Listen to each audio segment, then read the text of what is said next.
Hey, I'm Amar. And I'm Matthew. And this is Our Side of the Coin. Welcome back, everybody, to another week on Our Side of the Coin. Coin.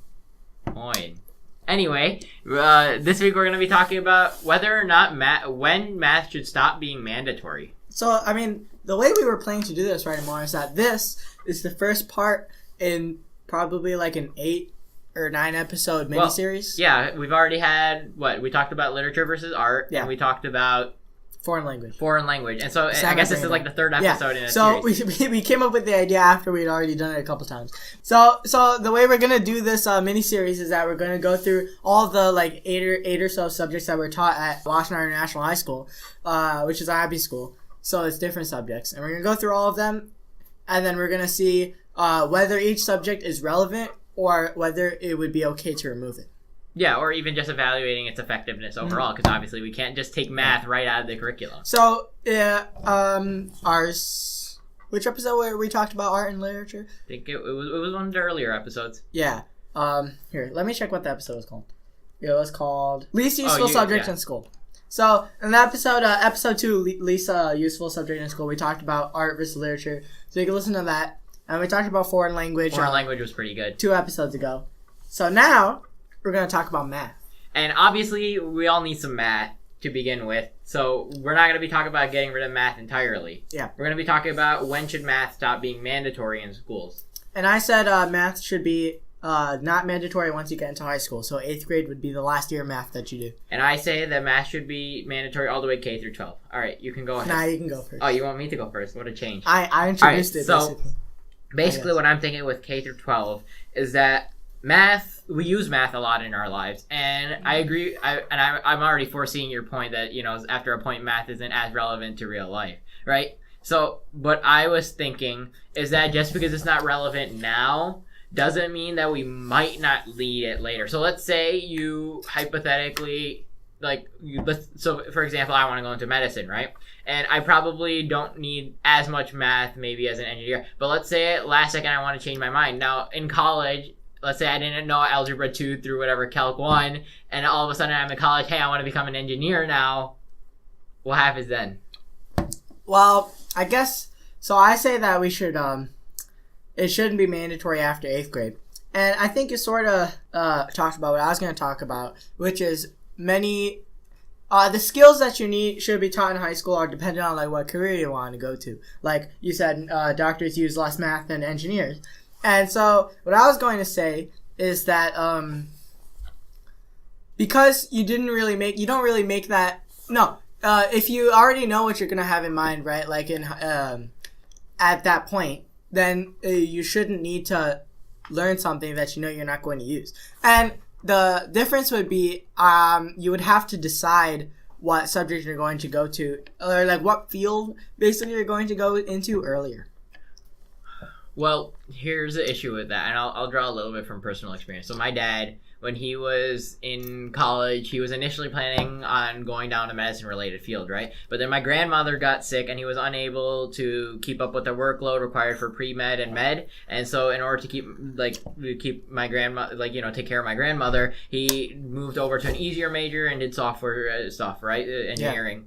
Yeah. And what I think about it is that, let's say, if you had to pick your major, I don't know if it's the best idea to have, you obviously you need a goal in mind, right? Yeah. And you need to know where you're going to go with your life. And high school is about a good time to figure out, okay, I should probably go into this field because I like this or this or this, blah, blah, blah. But life doesn't always go your way. And so I think that recognizing that math is, you need math for a lot of fields. And getting that base for math, even if you don't need it for one field, let's say you need to switch over to at the last second, or let's just say, hypothetically you have a sudden change in interest due to a personal reason, right? Having that math beforehand, right, be forced to you is not helpful for you.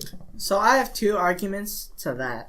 My first argument is that I would argue that a lot of the math that we're taught in high school, especially in the 11th and 12th grades, I would say that math is used very rarely in almost every subject, except for specifically math. A bunch of I guess like imaginary numbers and stuff. You don't use imaginary numbers. Yeah, programmers like, use imaginary numbers. Not really. Yeah, they do They're in dumb. game development. I know that's a thing. When? I don't know the exact scenario, but I know it's a thing.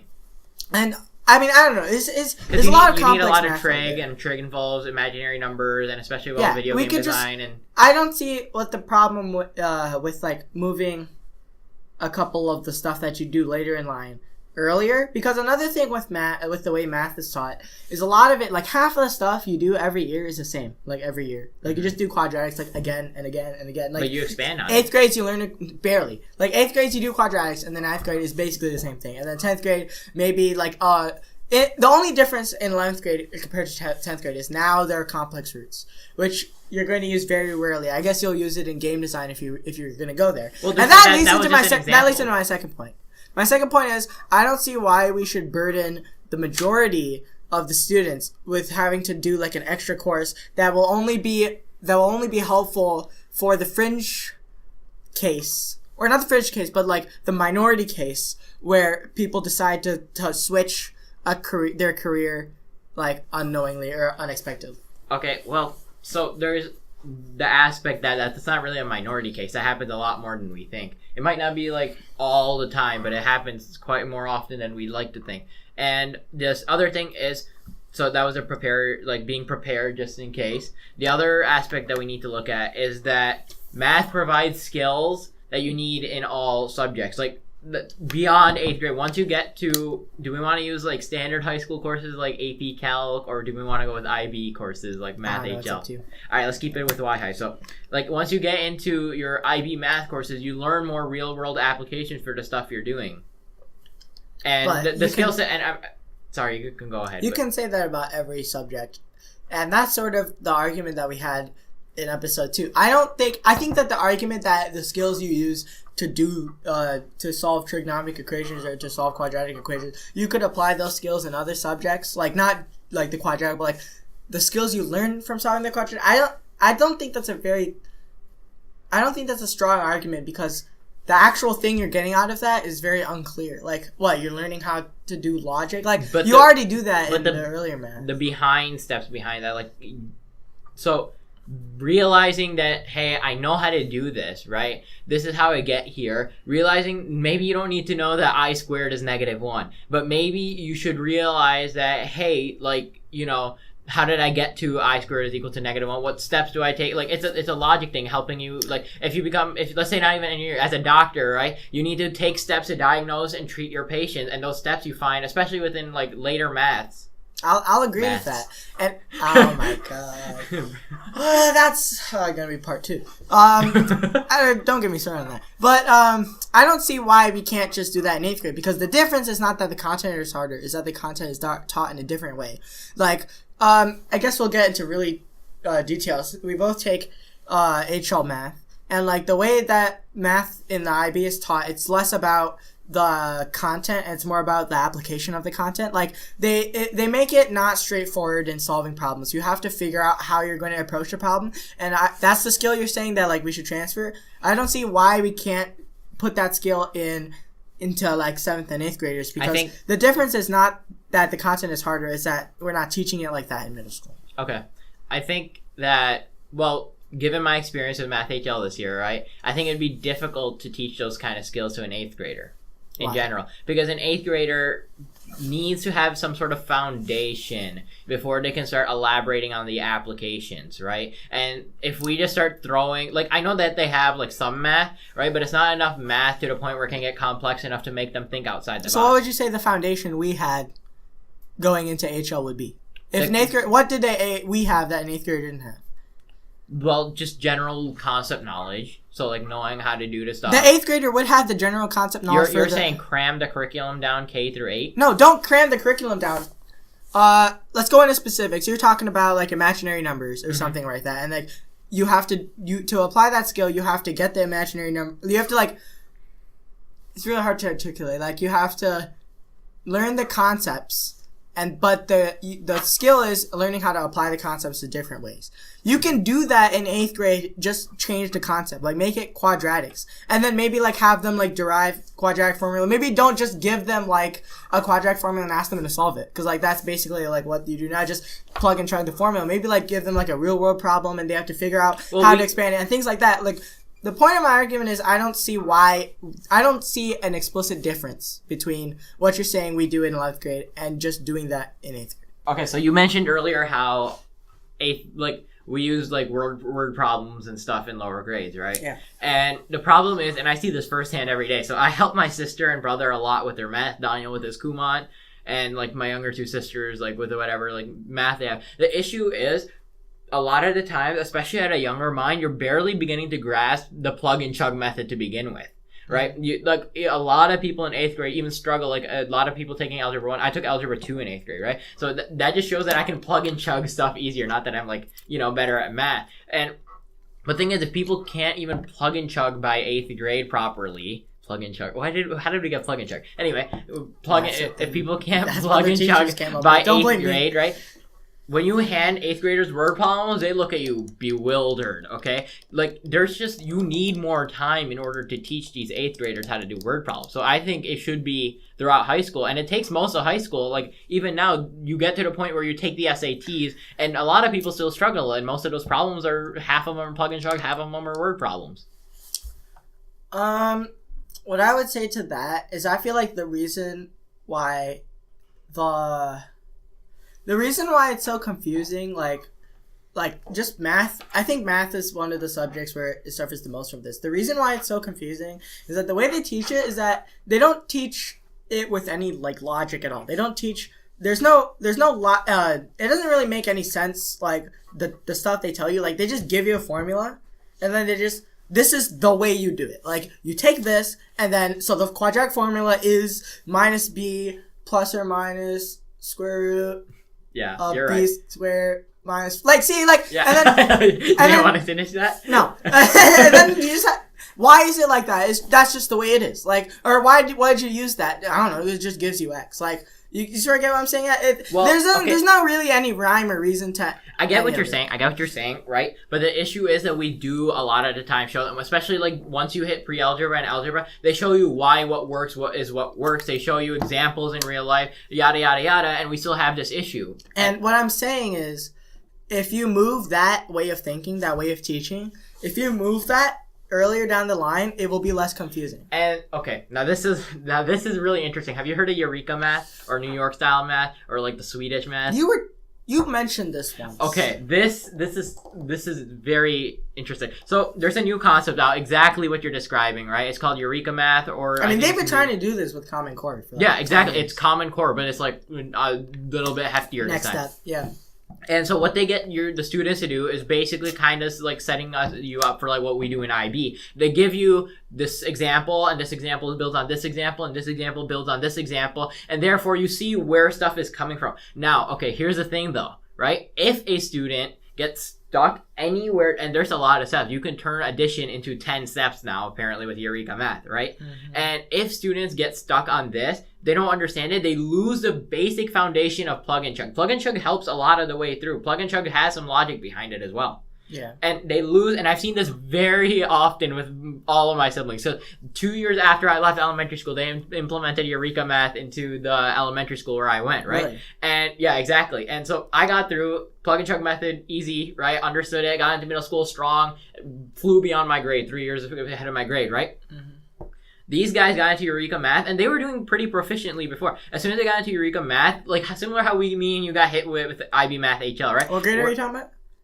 I was in 7th. I'm talking about K through 5. So like, what grades were your siblings in when they were introduced to you? K through 5. Okay. And it's very difficult for a young mind to grasp the idea, because the logic foundation isn't even there yet. They're not very mature. They don't know how to make the right decisions morally, so they don't really know how to make the right decisions mathematically either at that point. There's a sense of maturity behind it. That analogy. No. No. What do you I agree with your point, except for that analogy. That is Laffy Taffy of stretches. Oh my god. More like silly string. What's wrong with it? I totally showed you. Okay, look. Okay. All I'm saying is that analogy makes no sense, but I agree with your argument. I mean, okay, I guess I agree with your argument, but I think that might be a thing that we could do research on. Eureka math? Not Eureka math, but like, you're saying that We'll take it from your personal experience, right? We were in Math HL this year. You've seen it. The concepts are easy. We've done them before, right? We've seen almost everything before. But when problems are presented, what happens? Well, that's because the problems that are presented are different than the problems that are presented. That's what Eureka Math does, but at a lower age. Now imagine doing that and at like third grade trying to prove how to say I would say the reason we're having so much difficulty with it is that this is the first year we've been doing it. I feel like HL2, we're going to be experienced in the way we approach this problem. And what I'm saying is not, like, it's going to be difficult the first time. And another thing you can do is, I guess you could make it less intensive. But I guess I won't really go into that because I don't really know how to shape that argument. But, yeah, the reason that it's so hard for us now is it's the first year we're doing it. I feel like HL2, it's going to be easier because we already know how to approach it. My youngest sister grew up with Eureka Math, right? That's all she knows. She still struggles. She's been doing it since kindergarten, right? And you would think that if you knew it from the start, if they'd been teaching it from the start, if they'd been teaching you how to approach these problems from the start, it'd be easier for you in the future, right?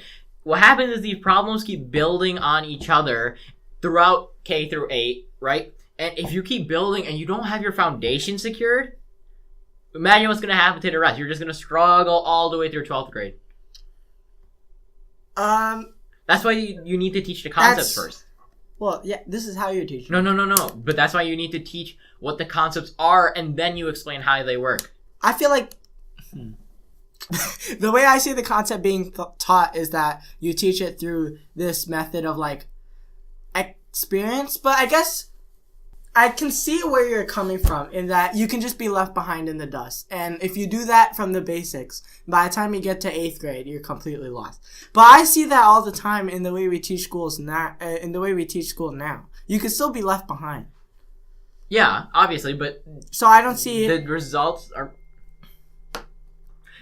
more disastrous. Like, even if you get left behind with the plug-in chart, you know what that's a matter of? Going to the teacher, I need help. Okay, here's the formula. Memorize this, right? Then at that point you can sit down and work, just memorize it, right? That's nothing super special. But now here's the thing with the understanding thing. You can go to the teacher, I don't get this, right? They'll explain it to you the way how to set it up, and just because they explain it to you doesn't mean that you'll get it. You'll go there, you'll be like, aha, and then later you'll be like, what? Oh, that's just a sign you didn't learn it. Okay, learning but exactly. means that you remember. No, but that's exactly my point. It's easier to memorize the concepts than it is to memorize how they are formed. You didn't memorize... Okay, memorizing might be easier for you. I have a very hard time memorizing. I mean, I don't have an easy time memorizing either. I don't think memorizing... I mean, we're running out of time, so I think I might just give it to you. No, don't give it to me. Just let's see if we can get a consensus, maybe. What's your final? Why? Okay. No. Over all of this, what do you think? Should we have math in high school? Should it be mandatory? We sort of got derailed because the reason I don't think math is mandatory is because I don't really see a connection between the concepts we learn in math, especially 11th and 12th grade, and then stuff we do in real life. I don't think it's necessary. So what about up to 10th grade? What do you think about that? Because I'm sorry, I kind of see what you're getting at. What we should have done is we should have just stole Mr. Gamartin's syllabus of all the concepts and then check mark, this is good, this we don't need that. That's what I want to do. You wanted to do that? Well, yeah. I guess we just an evaluation of how useful will this concept be in the real world. And then the thing which I'll agree with you is you brought it out to a more general and not the concepts but the skills you learn. You know how much I like to generalize stuff in these debates. So that's what you should do. If you're doing a debate, you should try to generalize it because especially if you're doing political debates and stuff, you can get bogged down in the details. Okay. Anyway, so you generalize it to the skills that we learned from HL, and I would agree. I guess I would agree that maybe it's too hard for a person K5 or middle school to, like, because they don't have that foundation in logic yet, because that takes time to develop. I think that it would be interesting to write an EE about that, which is what I'm going to do. But that's not what I was going to say is I think that it would be interesting to, like, get some studies on that and, like, maybe is that true or not, or is it just an error in the way we teach? So the consensus, we need more information, pretty much. We need more studies. It's a very interesting topic. We need to figure out which is more successful for students, the consensus is we didn't come to enough of a reason why math is not required. So I guess math gets to stay. Yay, math. All right. Thanks for listening, guys. In case you didn't catch it last week, we're now on Spotify, Apple Podcasts, Google Podcasts, Anchor, wherever you listen to your podcast. Drop a like, subscribe, comment, give us some ideas. Thank you. See you guys. Next week we'll be continuing the series with the Battle of the Sciences with a guest. Maybe, hopefully. Bye. Should be.